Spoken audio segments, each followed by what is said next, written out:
Hello friends, स्वागत है आप सभी का आपके अपने यूट्यूब चैनल लर्निंग नीट पर। और यहाँ पे जैसा कि आपको पता है डेली सुबह 10 बजे आपकी लैंग्वेज क्लास कंटिन्यू है, वो चल रही है काफ़ी दिनों से। कुछ दिन से हम हिंदी के प्रश्न देख रहे थे, आज हम इंग्लिश का एक रिवीजन फिर से लेकर आए हैं। तो यहाँ पे हम चलिए स्टार्ट करेंगे सेशन। मैं बता दूँ कि क्वेश्चन जितने भी रहेंगे वो पूरे एक्सप्लेनेशन के साथ रहेंगे, इसलिए जिनकी इंग्लिश कमज़ोर है, क्योंकि मेरे चैनल पे संस्कृत के स्टूडेंट्स ज़्यादा हैं, आई मीन कैंडिडेट्स ज़्यादा हैं, तो आप जो है थोड़ा सा समझ समझ के चीज़ों को करिए और इंग्लिश काफ़ी इम्प्रूव हो जाएगी। क्योंकि सुपर टेट में तो फिर आपको कंपलसरी रूप से इंग्लिश अटेम्प्ट करना ही पड़ेगा। तो 10 नंबर की तैयारी यहाँ से होती है। चलिए स्टार्ट करेंगे। चैनल पे न्यू है तो सब्सक्राइब वगैरह कर दीजिएगा, लाइक करिएगा वीडियो को। चलिए देखते हैं। तो आज का जो पहला प्रश्न है वो a sentence has been given in direct और indirect speech. Out of the four given alternative select the one which best expresses the same sentence in indirect और डायरेक्ट स्पीच। कुल मिला के इतना लंबा पढ़ने की आवश्यकता नहीं है। नरेशन का क्वेश्चन है ये आपका। I know her well sad Manisha, यानी मनीषा ने कहा कि मैं उसको अच्छे से जानती हूँ। इसको इनडायरेक्ट नरेशन में कैसे लिखा जाएगा? Manisha said that she knew her well. Manisha said if she knows her well. Manisha said that she knows her, और Manisha says that she knew her well. देखिए, पहली बात तो ये हो जाती है कि हम नरेशन वाला क्वेश्चन कर रहे हैं और हमारा जो रिपोर्टिंग वर्ब है वो हमारा किस में है? पास्ट टेंस में है। तो हमारी जो रिपोर्टिंग स्पीच में जो वर्ब यूज़ हुआ है वो भी चेंज होगा, उसकी फॉर्म भी चेंज होगी, पास्ट फॉर्म में जाएगा। ठीक है, तो नोज़ वाला जहाँ जहाँ पे भी नो लिखा है वो तो आप काट दीजिए, क्योंकि फर्स्ट फॉर्म फिर नो की नहीं लगेगी। ठीक है, चेंज होगी फॉर्म। तो प्रेजेंट में भी यहाँ पे यूज़ हुआ है तो प्रेजेंट में ही नहीं रहेगी। दो ऑप्शन आपके ऐसे ही कट गए। अब यहाँ पे जो सही आंसर होगा वो हो जाता है आपका option number A. Manisha said that she knew her well. ये बिल्कुल सही है। ये क्यों नहीं हुआ? क्योंकि सेड लिखा हुआ है ना, पास्ट टेंस की बात है। यहाँ पे क्या लिखा है? सेज, प्रेजेंट में लेके चले आए, यानी कि टेंस ही चेंज कर दिया, तो बिल्कुल ये गलत हो जाएगा। ऑप्शन नंबर ए यहाँ पे सही हो जाता है। बाकी बेसिक रूल्स वगैरह जो थ्योरी पढ़ाई है वो आप एक बार देखिएगा। इंग्लिश ग्रामर नाम की जो प्लेलिस्ट बनी हुई है वहाँ पे चेक करिएगा, तो आपके कॉन्सेप्ट्स क्लियर हो जाएंगे।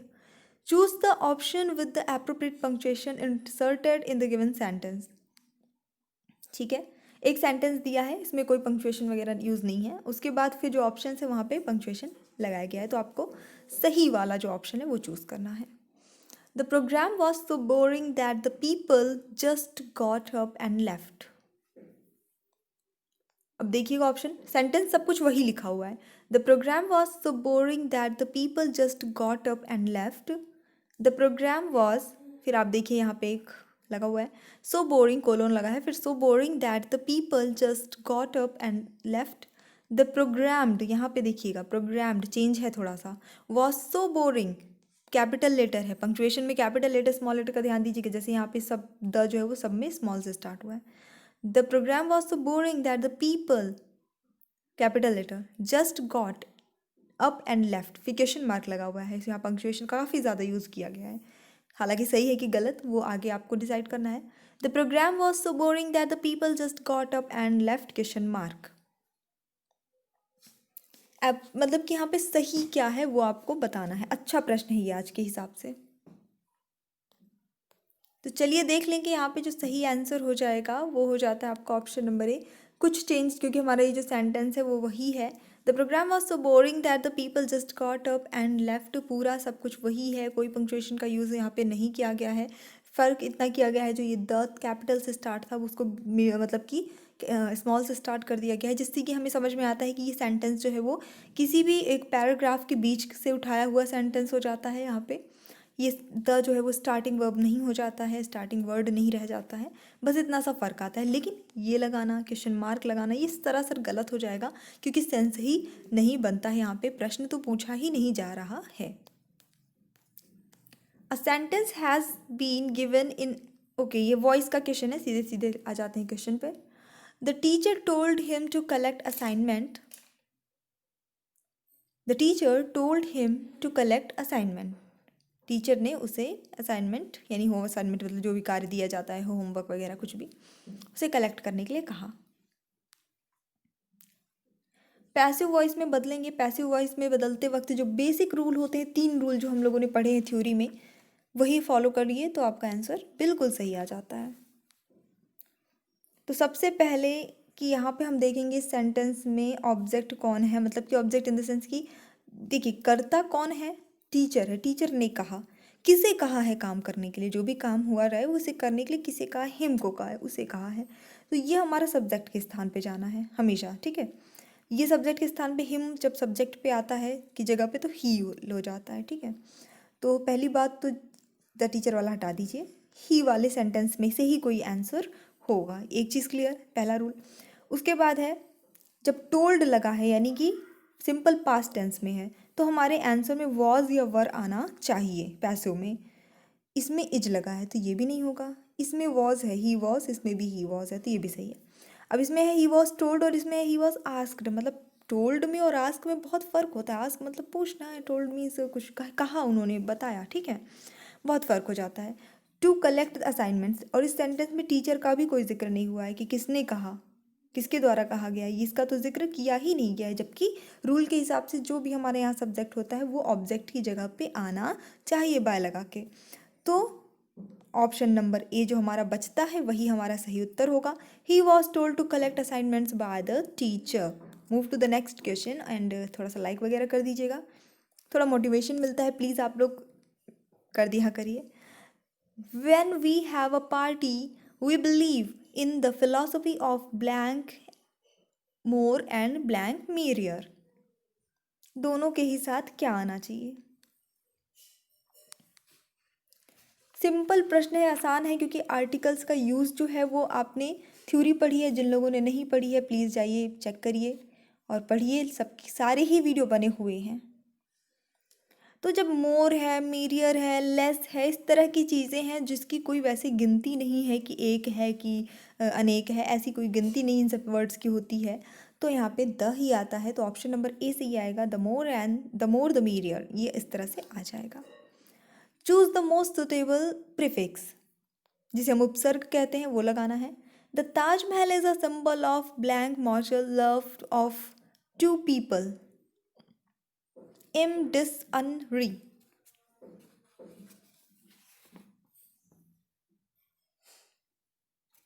फटाफट से गेस कर लीजिए। तो यहाँ पे जो करेक्ट आंसर इस क्वेश्चन के लिए हो जाता है वो हो जाता है आपका ऑप्शन नंबर ए। जितने भी लोगों ने ए गेस किया है बिल्कुल सही है, इमॉर्चल हो जाएगा, क्योंकि इसका अर्थ होता है अमर, अविस्मरणीय जिसे हम कहते हैं। तो ताजमहल जो है वो दो लोगों के प्रेम का मतलब अमर प्रतीक जिसको हम कह सकते हैं वो है। Choose the most suitable determiner for the given sentence, क्या आएगा यहाँ ब्लैंक पे बताइएगा। While the teacher was explaining the concepts, blank students were talking among themselves at the back of the class। कभी भी इंग्लिश सॉल्व करना हो, दो चीज़ें बहुत ज़्यादा ज़रूरी हैं। पहली बात, सेंटेंस की हिंदी आपको समझ में आनी चाहिए, और हिंदी कब आएगी, जब उसके जो शब्द हैं उसकी हिंदी समझ में आएगी। दूसरी बात, अपनी कॉमन सेंस का भी प्रयोग आपको ऐसी अवस्था में करना होता है। क्या आना चाहिए यहाँ पे?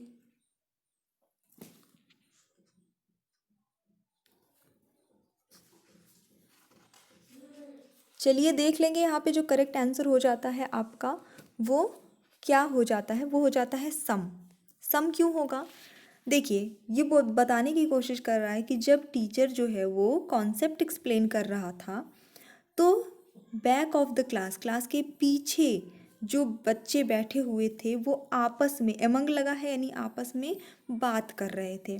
अब जब एमंग लगता है तो ये दो से अधिक व्यक्तियों के लिए लगता है। सबसे पहली बात कि जितने बच्चे हैं वो दो से अधिक हैं जो लोग बात कर रहे हैं, ठीक है। अब ऐसा तो नहीं है कि सारे बच्चे बात कर रहे हैं या पूरी क्लास ही एकदम पीछे बैठी हो, आगे कोई बैठा ही ना हो, ऐसा भी नहीं हो सकता। तो हम ऑल भी नहीं कह सकते। नन की तो बात ही नहीं है, क्योंकि यहाँ पे ये नन कर देंगे तो ये हो जाएगा कि कोई बात नहीं कर रहा है, जबकि यहाँ बताया जा रहा है कि बात कर रहे हैं। लिटिल का प्रयोग क्यों बात करते हैं कि अगर कम बच्चे बात करें तो हम लिटिल यूज़ कर ले, तो ये पदार्थ की मात्रा बताने के लिए यूज़ किया जाता है, लोगों की, व्यक्तियों की मात्रा बताने के लिए, नंबर बताने के लिए यूज़ नहीं होता है। एनी का प्रयोग हम हमेशा एक के लिए करें जब एक कर रहा हो, लेकिन यहाँ तो एक से अधिक बात कर रहे हैं, है ना। तो बचता क्या है, सम, कि जब टीचर कॉन्सेप्ट एक्सप्लेन कर रहा था तब कुछ बच्चे आपस में पीछे क्लास के बात कर रहे थे। Spot the error in the given sentence, all children is playing on the beach happily. ये एक आपका वाक्य है, यहाँ बताना है कि कौन से हिस्से में त्रुटि है, गलती है grammatically. All children happily on the beach और इज प्लेइंग। काफ़ी इजी, साधारण, सरल प्रश्न। तो यहाँ पे इस प्लेइंग गलत है, क्यों? चिल्ड्रन यानी बच्चे, ये बहुवचन शब्द है, तो बहुवचन शब्द के साथ इज नहीं लगता है, आर लगता है, तो आर प्लेइंग होना चाहिए था। Change the voice of the following sentence, they proclaimed him king. Proclaim घोषित कर देना, ठीक है, एक तरह से कह सकते हैं। तो यहाँ पे देख लेंगे कि इसका वॉइस चेंज करना है तो वही बेसिक रूल्स आपको करना है। दे प्रोक्लेम्ड हिम किंग, तो कौन प्रोक्लेम्ड किया गया है? हिम किया गया है, ठीक है, दे ने किया है, हिम को किया है, हिम को किया है, तो हिम ही आएगा आपका सब्जेक्ट के स्थान पे। हिम आता है सब्जेक्ट के स्थान पे तो बनता है ही, क्या बनता है? ही, ठीक है, ही बनेगा आपका। बाकी सब में क्या है? किंग है, ऑर्डर्स है, ये सारी चीज़ें हैं, ठीक है। अब चलिए देख लेते हैं इसका जो आंसर होगा। हमें सीधे से मिल चुका है कि ही वाला होना चाहिए, तो ऑप्शन नंबर ए ही होगा। फिर भी बाकी रूल्स भी देख लीजिए, कई बार ऐसा होता है कि और भी किसी में ही हो सकता था। प्रोक्लेम्ड लिखा है, दे प्रोक्लेम्ड, वर्ब की सेकेंड फॉर्म, सब्जेक्ट के बाद वर्ब की तुरंत सेकेंड फॉर्म लग जाना, मतलब सिंपल पास्ट टेंस। रूल के हिसाब से सिंपल पास्ट टेंस का सेंटेंस वॉइस जब चेंज करते हैं तो वॉज या वर्ब को फॉलो करता है, वॉज या वर्ब लगता है उसमें, वॉज लगा है। फिर वर्ब की थर्ड फॉर्म लगती है तो प्रोक्लेम्ड सेकंड फॉर्म भी होगा, थर्ड भी प्रोक्लेम्ड ही होगा। उसके बाद किंग प्रोक्लेम्ड किया गया है तो उसको हमने लगा दिया, बाय लगाया, और जो यहाँ दे हमारा सब्जेक्ट था उठा के रख दिया उसको ऑब्जेक्ट की जगह पे, तो दे बन गया देम। शी बन जाता है हर, ही बन जाता है हिम, ठीक है, आई बन जाता है मी, अवर क्या बोलते हैं, वी बन जाता है अस, इस तरह से। चलिए बढ़ते हैं अगले प्रश्न की ओर। ठीक है, आर्टिकल का प्रश्न है again, the social gap between blank rich and blank poor is increasing, यानी कि जो एक सामाजिक अंतर है अमीर और गरीब के बीच में वो बढ़ रहा है। A N, the A the.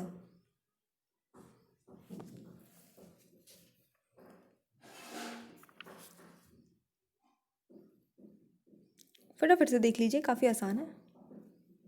Social gap, चलिए देख लेते हैं इस प्रश्न के लिए जो सही उत्तर हो जाता है वो क्या होता है, तो ऑप्शन नंबर बी हो जाएगा। अभी मैंने बताया था जिसकी कोई ऐसी गिनती नहीं की जाती है उसमें ए लगाने का कोई सेंस नहीं। एक अमीर या एक गरीब की बात यहाँ नहीं हो रही है, यहाँ पूरी एक कम्युनिटी की बात हो रही है, पूरी एक कह सकते हैं समूह की बात हो रही है, ठीक है।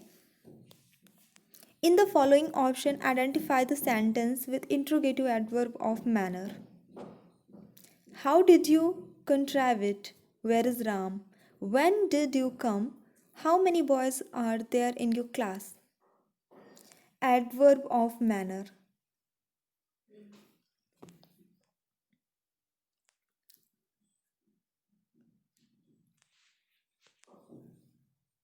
एक थोड़ा सा मैं आपको हिंट कर देती हूँ, उपाय निकालने के तरीके की बात जहाँ हो रही होगी वही आपका रहेगा एडवर्ब ऑफ मैनर, ठीक है, एक मैंने आपको हिंट कर दिया है।